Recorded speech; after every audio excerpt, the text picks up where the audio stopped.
Vande Mataram sir, आपका बहुत बहुत आभार कि आपने वंदे मातरम जैसे महत्वपूर्ण विषय पर मुझे अपनी बात कहने का अवसर दिया। मान्यवर, मैं सोच रहा था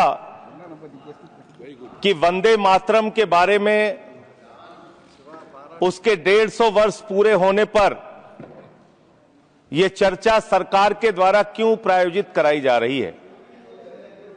एक तो यह अच्छी बात है कि देशभक्ति की भावना का विकास सबके अंदर हो। वंदे मातरम के महत्व को सारे देश के लोग समझें, नौजवान समझे, किसान समझे, मजदूर समझे, पढ़ा लिखा समझे, गैर पढ़ा लिखा समझे। यह अच्छी पहल है, लेकिन मैं साथ ही साथ यह भी सोच रहा था तो एक घटना मुझे याद आई मान्यवर। वो घटना थी उत्तर प्रदेश की। हमारे एक ऊर्जा मंत्री हैं माननीय मंत्री जी ए.के. शर्मा जी, उनके सामने व्यापारी लोग पहुंचे। उन्होंने कहा 21 घंटे से लाइट नहीं आ रही, 21 घंटे से लाइट नहीं आ रही, व्यापार बर्बाद हो रहा है, बच्चे रो रहे हैं, हमको गर्मी में बिजली दे दो। मंत्री जी ने कहा जय श्री राम, बजरंगबली की जय, और गाड़ी में बैठ के चले गए।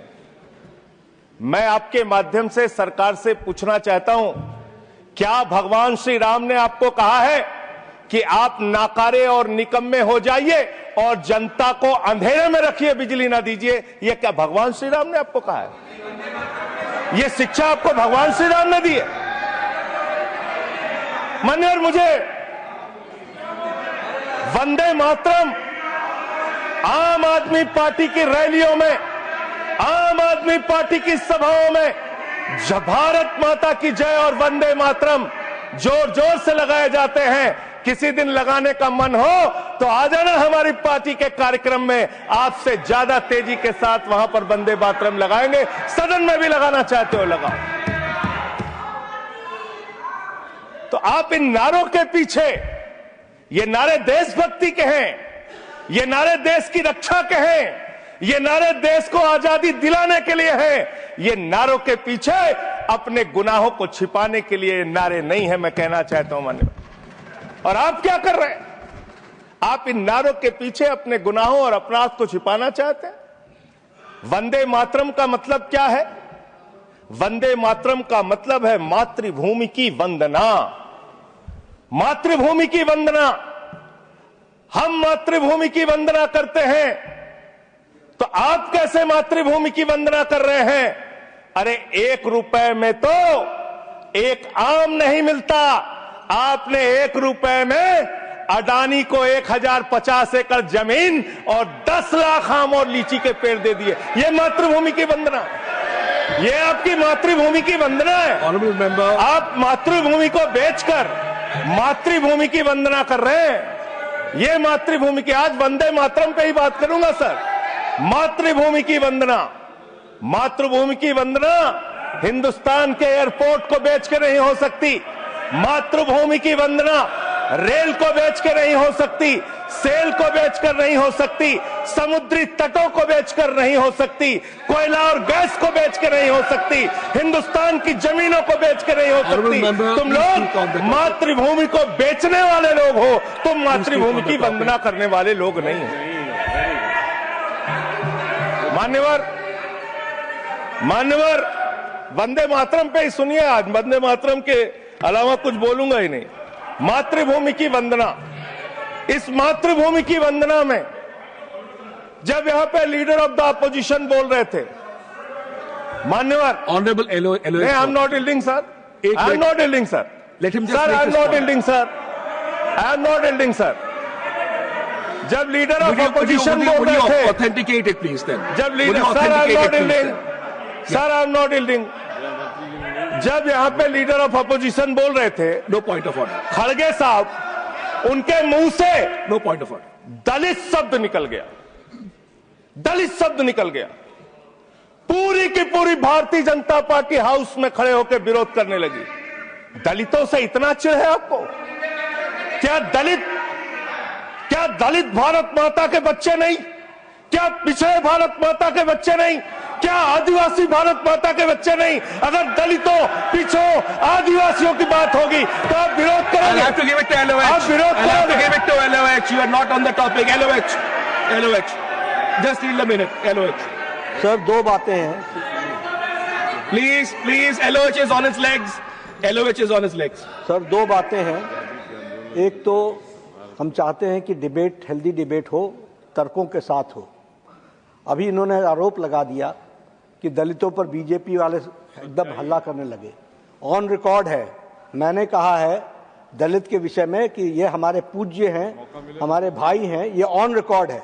इस तरीके के स्वीपिंग स्टेटमेंट्स न दें और इस हाउस के माध्यम से देश को गुमराह न करें, नंबर 1। नंबर 2, आपने कहा ये बेच दिया, ये बेच दिया, ये बेच दिया। आई से please authenticate on the floor of the house whatever you have charge. देखिए, आज सर बहुत अच्छी बात गृह मंत्री जी भी कह के गए और लीडर ऑफ द हाउस भी कह रहे हैं कि जो कुछ भी मैं बोलूं उसको ऑथेंटिकेट करूं। और मैं आपसे अनुरोध कर रहा हूं सर कि अगर मैं ऑथेंटिकेट ना करूं तो मेरे खिलाफ कार्रवाई की जाए। एक एक चीज मैं ऑथेंटिकेट करूंगा। अगर मैं कोई बात कह रहा हूं तो उसको ऑथेंटिकेट करूंगा। दूसरी बात, शहीद खुदीराम बोस की बात हुई सर, कल उस सदन में चर्चा हुई। हिंदुस्तान के सबसे युवा क्रांतिकारी जिन्होंने फांसी के फंदे को चूमा, वंदे मातरम का नारा लगाया। शहीद खुदीराम बोस, शहीद रोशन सिंह, शहीद राजेंद्र लहड़ी, शहीद अशफाक उल्ला, शहीद राम प्रसाद बिस्मिल, शहीद प्रफुल्ल चाकी, हिंदुस्तान के तमाम क्रांतिकारियों ने जब फांसी के फंदे को चूमा, शहीद आजम भगत सिंह, शहीद सुखदेव, शहीद राजगुरु, सबने वंदे मातरम का नारा लगाया। सबने वंदे मातरम का नारा लगाया। और शहीद खुदीराम बोस को अब आप याद कर रहे होंगे, मैं पिछले 31 साल से 3 दिसंबर को शहीद खुदीराम बोस की जयंती का आयोजन करता हूं। मेरी संस्था का नाम शहीद चंद्रशेखर आजाद के नाम पे है। शहीद खुदीराम बोस हिंदुस्तान के वो क्रांतिकारी थे, जब उनको फांसी के फंदे पे चढ़ाया गया और उनका जब अंतिम संस्कार हुआ तो जो राख उनके अंतिम संस्कार से निकली मान्यवर, उसको बंगाल की मां तावीज बना के अपने बच्चों को पहनाती थी कि ऐसे ही बनना हिंदुस्तान के लिए क्रांतिकारी। यह इतिहास, यह हिंदुस्तान का इतिहास। लेकिन मैं आपके माध्यम से इस सरकार से पूछना चाहता हूं, आपके पुरखे इस वक्त क्या कर रहे थे जब शहीद आजम भगत सिंह वंदे मातरम लगा रहे थे, शहीद सुखदेव वंदे मातरम लगा रहे थे, शहीद राजगुरु वंदे मातरम का नारा लगा रहे थे, शहीद खुदीराम बोस वंदे मातरम का नारा लगा रहे थे। उस वक्त आप क्या कर रहे थे? क्या कर रहे थे आप? वंदे मातरम का नारा लगाकर लोग जेल गए, लाठियां पड़ी उनको। मैं आपके माध्यम से इस सरकार से पूछना चाहता हूं, आरएसएस के 4 लोगों का नाम बताओ जो वंदे मातरम नारा लगा के जेल गए, उनका नाम बताओ आप। 4 लोगों का नाम बताओ आप, अपने 4 पुरखों का नाम आप बताओ। आप नहीं बता सकते क्योंकि आजादी के आंदोलन में आपका कोई इतिहास नहीं। आजादी के आंदोलन में आपका कोई इतिहास नहीं, यही आपकी कुंठा है। तो इसलिए कभी आप कहते हो सरदार वल्लभ भाई पटेल आपके हैं। अरे भैया, सरदार वल्लभ भाई पटेल ने आरएसएस के ऊपर बैन लगाया था, यह रिकॉर्डेड हिस्ट्री है। और जब 18 महीने जेल में रखा गया आरएसएस के लोगों को राष्ट्रपिता महात्मा गांधी की हत्या के अपराध में, जब उनको छोड़ा गया, बैन हटाया गया, तो उसमें शर्त लगाई कि आप राष्ट्रीय ध्वज को मानेंगे, यानी कि आप तिरंगे झंडे को भी नहीं मानते थे। आपने 52 साल तक हिंदुस्तान का तिरंगा झंडा आरएसएस के मुख्यालय पे नहीं फहराया सर, नहीं फहराया। और 3 लोगों ने आरएसएस के मुख्यालय पर जब ये झंडा फहराया, उन तीनों के नाम मैं पढ़ रहा हूं, विजय, उन्मत, दिलीप, इन तीनों लोगों के खिलाफ आरएसएस ने एफआईआर दर्ज कराई। किस अपराध में? कि हमारे दफ्तर में तिरंगा क्यों फहरा दिया। और कितने साल तक मुकदमा लड़े? 13 साल तक मुकदमा लड़े। यह है आपकी असलियत। आप तिरंगे का विरोध करते हैं, भारत के राष्ट्रीय ध्वज का विरोध करते हैं। जो लोग तिरंगे और राष्ट्रीय ध्वज का विरोध कर सकते हैं, वो भारत माता के सच्चे सपूत नहीं है, वो नहीं है हमारे निगाह में। और मैं आपको बताता हूं सर, ये है 28 दिसंबर 1949 का ऑर्गेनाइजर पत्र, इसको भी रखूंगा, क्योंकि आज गृह मंत्री जी और लीडर ऑफ द हाउस दोनों कह के गए रिकॉर्ड पे सारी चीजें आनी चाहिए, इसको रिकॉर्ड पे रखना चाहिए। इतिहास देश को पता चलना चाहिए किन लोगों ने देश के साथ गद्दारी की, किन लोगों ने तिरंगे का विरोध किया, किन लोगों ने राष्ट्रगान का विरोध किया। आपको ये पढ़ के सुनाना चाहता हूं, ये ऑर्गेनाइजर है, क्या लिख रहा है। What is the moral sanction behind government's choice of Jan Gana Man, except that it can be made an item of entertainment. आप राष्ट्रगान का विरोध कर रहे हैं, आप भारत के राष्ट्रगान का विरोध कर रहे हैं। आपके मुख्य पत्र में भारत के राष्ट्रगान का विरोध लिखा गया है। इसके लिए भारत के प्रधानमंत्री को और पूरी की पूरी भारतीय जनता पार्टी को, जो अपने आप को आरएसएस को अपना आदर्श मानती है, पूरे देश से माफी मांगनी चाहिए। यह रिकॉर्ड पे लाऊंगा सर, इसको रख लीजिएगा, ये रिकॉर्ड पे रखा जाए। मान्यवर, फिर से बोल दे रहा हूं, 28 दिसंबर 1949 ऑर्गेनाइजर अखबार, जो आरएसएस का मुख्य पत्र है, और इस आरएसएस के मुख्य पत्र में फिर से लिख दे रहा हूं, फिर से पढ़ दे रहा हूं क्या लिखा हुआ है। What is the moral sanction behind government's choice of Jan Gana Man? Unnecessarily it will get provoked. It can be made an item of entertainment. Please continue. ये लिखा हुआ। Sanjay ji unnecessarily provoke. Continue. अच्छा सर, मैं आपसे ये कहना चाहता हूं कि आपने तिरंगे का विरोध किया, राष्ट्रगान का विरोध किया, वंदे मातरम आपने लगाया नहीं कभी।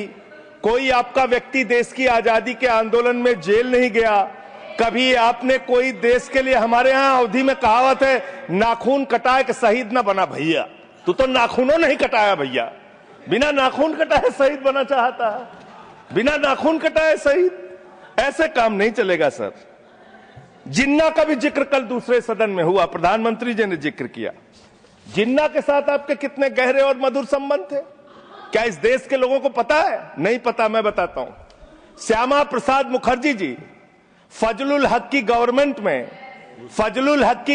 में फाइनेंस मिनिस्टर थे, और फाइनेंस मिनिस्टर रहते हुए उन्होंने अंग्रेज गवर्नर को चिट्ठी लिखी थी। Shyama Prasad followed this and told Governor Herbert the administration of the Bengal province should be carried on in such a manner that in spite of the best efforts of the Congress, this Quit India movement will fail. ये चिट्ठी लिखी है। आपने भारत छोड़ो आंदोलन के खिलाफ आपके नेता, जनसंघ के पहले राष्ट्रीय अध्यक्ष और तत्कालीन गवर्नमेंट में जो वित्त मंत्री थे, उन्होंने चिट्ठी लिखी अंग्रेज गवर्नर को और कहा कि भारत छोड़ो आंदोलन, जो हिंदुस्तान के क्रांतिकारियों का आंदोलन था, जो देश की आजादी का आंदोलन था, वो आंदोलन कुचल देना चाहिए, खत्म कर देना चाहिए। ये है रिकॉर्डेड हिस्ट्री आपकी। ये आपको, आपके बारे में पूरे देश को पता रहना चाहिए।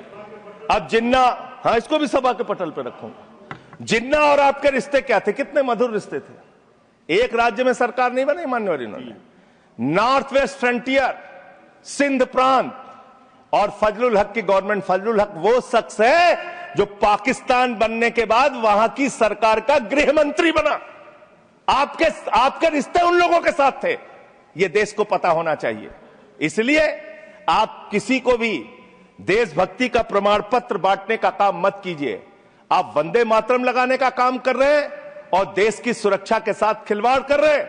आप भारत की सेना को 4 साल के अग्निवीर पे लेके आ गए, जो हिंदुस्तान की सीमा की सुरक्षा करने वाले हैं, जो वंदे मातरम का नारा लगाते हैं हमारे जवान, हमारे सैनिक, जो -50 डिग्री टेम्परेचर में सियाचिन में और +50 डिग्री टेम्परेचर में जैसलमेर में भारत की सीमाओं की रक्षा करते हैं, इस मातृभूमि की रक्षा करते हैं। उनके पीठ में छुरा मारने का काम आपने किया, उनकी नौकरी 4 साल की कर दी अग्निवीर की।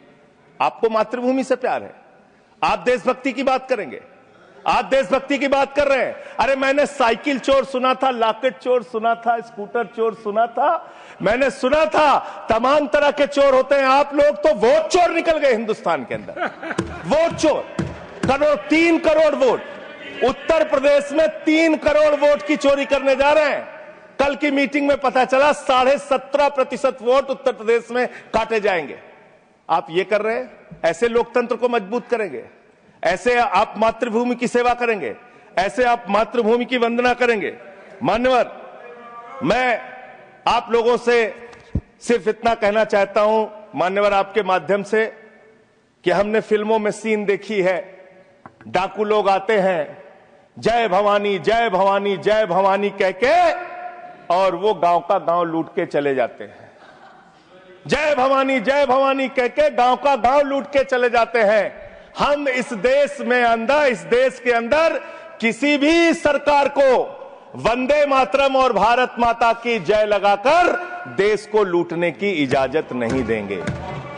वंदे मातरम लगाएंगे, भारत माता की जय लगाएंगे, जय हिंद भी कहेंगे, राष्ट्रगान भी कहेंगे, वंदे मातरम भी गाएंगे, लेकिन देश के साथ गद्दारी और धोखेबाजी नहीं करने देंगे। आपको नहीं करने देंगे। ये देशभक्ति के नारे हैं, ये देशभक्ति के नारे हैं। आप बेरोजगारी पे बात नहीं करना चाहते, महंगाई पे बात नहीं करना चाहते, दलितों का मंदिर में प्रवेश वर्जित है, कहीं उनको रोका जा रहा है, उस पर बात नहीं करना चाहते, पिछड़ों का शोषण हो रहा है, उस पर बात नहीं करना चाहते। आपने मातृभूमि की सेवा यह की है कि आज हिंदुस्तान के ऊपर 200 लाख करोड़ रुपए का कर्जा है, 200 लाख करोड़ रुपए का कर्जा। आपने हिंदुस्तान को आज इस स्तर पे पहुंचाने का काम किया है। और दूसरी बात मैं पूछना चाहता हूं आपके माध्यम से मान्यवर, इस देश में मजदूर भी हैं, किसान भी हैं, आदिवासी भी हैं, दलित भी हैं, पिछड़े भी हैं, सवर्ण भी हैं, सब में अनपढ़ है, सब में भारी संख्या है जो पढ़े लिखे नहीं है, जिनको संस्कृत का ज्ञान नहीं है, जो नहीं पढ़ सकते वंदे मातरम। तो आप उनको कह रहे हैं कि वो देशभक्त नहीं है। मैं आपके माध्यम से कहना चाहता हूं, वो देश को लूटने वाले अडानी जैसे पूंजीपतियों से ज्यादा बड़े देशभक्त हैं, जो अपने बच्चों के लिए श्रम करते हैं, मजदूरी करते हैं, कुली का काम करते हैं और अपने बच्चों का पेट भी पालते हैं, देश की भी सेवा करते हैं। वो आपसे ज्यादा देशभक्त हैं। उनकी देशभक्ति को आप इससे चेक करने का काम मत कीजिए, इससे पैसे उससे परीक्षा करने का काम मत कीजिए। मान्यवर, मैं अंत में एक और बयान आया, उसका जिक्र करके अपनी बात को खत्म करूंगा। अभी एसआईआर की प्रक्रिया के तहत उत्तर प्रदेश के मुख्यमंत्री ने कहा कि डिटेंशन सेंटर बनाए जाएंगे। 80 लाख लोगों के वोट आपने बिहार में काट दिए, वहां कितने घुसपैठिए मिले आपको? अरे भाई, ये भी मातृभूमि की बात हो रही है। आप लोग चाहते हैं बांग्लादेशी यहां पे आ जाएं, मातृभूमि को सुरक्षा को खतरा हो जाए? आपको तो चिंता वही है ना, वही तो बात कर रहा हूं। कितने बांग्लादेशी घुसपैठिया मिले? कितने बांग्लादेशी घुसपैठिया मिले? कितने बांग्लादेशी घुसपैठिया मिले? मात्र 315, जिसमें नेपाल के बाकी लोग सिर्फ 78 मुसलमान मिले। वहां 80 लाख लोगों के आपने वोट काट दिए। अब आप कह रहे हैं उनको डिटेंशन सेंटर में रखेंगे। उनको डिटेंशन सेंटर में आप रखेंगे जो हिंदू हैं, जिनके जो पूर्व आईएएस हैं। आप इस देश का सिर्फ माहौल बिगाड़ना चाहते हैं। आप इस देश को सिर्फ नकली नारों के पीछे सिर्फ आप अपने आप को छिपाना चाहते हैं। वंदे मातरम देशभक्ति का नारा है, भारत माता की जय देशभक्ति का। हां, दिल्ली में तो काटोगे ही आप, ठीक ही कह रहे हो, पहले से ही नियत बता दिया। दिल्ली की हालत तो कर दी आपने। अरे इसमें क्या लिखा हुआ है? इसमें क्या लिखा हुआ है? सुजलाम सुफलाम, सुजलाम सुफलाम, शुद्ध जल शुद्ध फल और मधुर वाणी। मधुर वाणी, मधुर वाणी कौन बोल रहा है? देश के प्रधानमंत्री मधुर वाणी बोल रहे हैं। मुजरा जैसे शब्दों, अरे भाई, इसी वंदे मातरम की सेकंड्स रह गए सर, वंदे मातरम की तो बात कर रहा हूं। हमारे पास और टाइम है सर, टाइम है सर। सर, मधुर वाणी, मधुर वाणी, मधुर वाणी। सर, जहरीली हवा और जहरीला पानी दिल्ली में दे रहे हैं। हमारे पूर्वांचल के भाइयों के ऊपर बुलडोजर चला रहे हैं। सर, मेरे टाइम में से काट लीजिएगा, पार्टी टाइम में से काट लीजिएगा, प्लीज, पार्टी टाइम में से काट लीजिएगा। सर, हमारी पार्टी का टाइम 24 मिनट है। प्लीज 1 सेकेंड दिल्ली को Sanjay ji 1 second honourable members 1 second शांत हो जाओ। माननीय संजय जी कंक्लूड करिए, आपका समय खत्म हो रहा है। 24 मिनट मेरा टाइम है। प्लीज मैं अपने माननीय Neeraj ji please he is concluding please conclude 10 second sir, please conclude, आपका समय समाप्त हो गया। सर मेरी पार्टी का समय 24 मिनट है। ठीक है, मेरी पार्टी का समय 24 मिनट है। और कोई स्पीकर नहीं है आपके? स्पीकर एक और है, उनमें से आप काट लीजिएगा समय। मैं कह रहा हूं ना, हाँ ये हमारा अधिकार है, पार्टी का अधिकार है। तो मान्यवर 10 महीने में आपने दिल्ली की वो हालत कर दी, जहरीली हवा यहां पर आने लगी। दिल्ली को आपने दुनिया का सबसे प्रदूषित शहर बना दिया। बच्चों शांत हो जाओ, बच्चों शांत, बच्चों हल्ला मत करो, शांत हो जाओ। अरे मैं एक मुख्यमंत्री इन्होंने बनाया है, कंक्लूड करिए सर। एक मुख्यमंत्री बनाया इन्होंने, प्लीज खत्म कर रहा हूं। प्लीज एक मुख्यमंत्री बनाया है जिसको ये नहीं मालूम कि AQI होता क्या है। कंक्लूड करिए। वो टेम्परेचर बता रही है, ये आदत है। तो इसलिए मैं अंत में इन्हीं लाइनों के साथ कि पहले ये तय करो कि वफादार कौन है। ये वक्त तय करेगा कि गद्दार कौन है। ये वक्त तय करेगा कि गद्दार कौन है। पहले ये तय करो कि वफादार कौन है। ये वक्त तय करेगा कि गद्दार कौन है। वंदे वंदे थैंक यू वंदे वंदे वंदे वंदे वंदे वंदे। कोई बीजेपी वाला वंदे मातरम नहीं लगाया सर। Thank you